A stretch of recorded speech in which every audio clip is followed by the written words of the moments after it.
Today we're going to reply to a challenge that was issued by someone showing off on their red Weber kettle grill.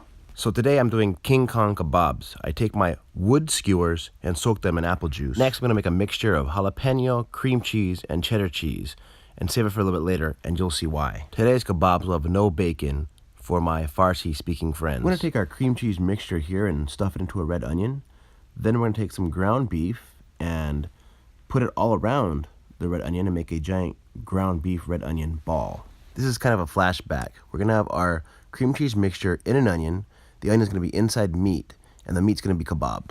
I'm also going to do an homage to an earlier recipe where I have the meat on the inside and the onion on the outside. Now we should have a couple of huge big balls. Yes, big balls. Now it's time for the veggies. Purple potatoes and an orange pepper.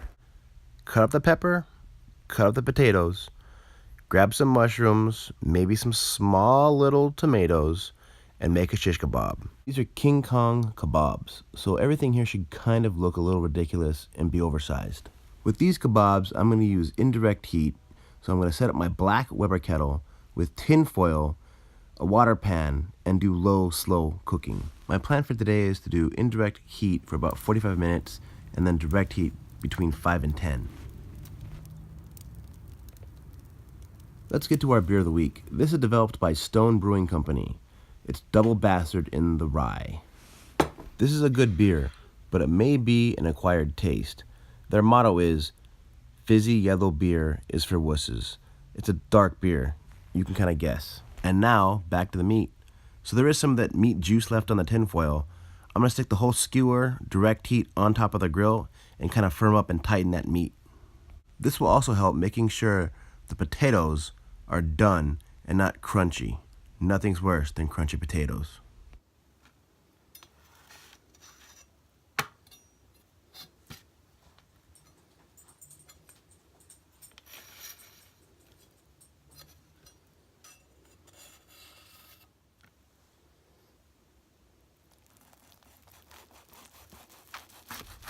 And now, where you at?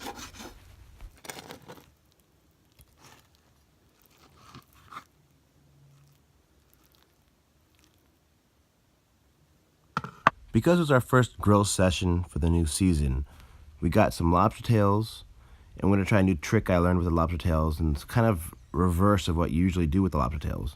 But it came out pretty good. It was easier to season this way. So give it a try.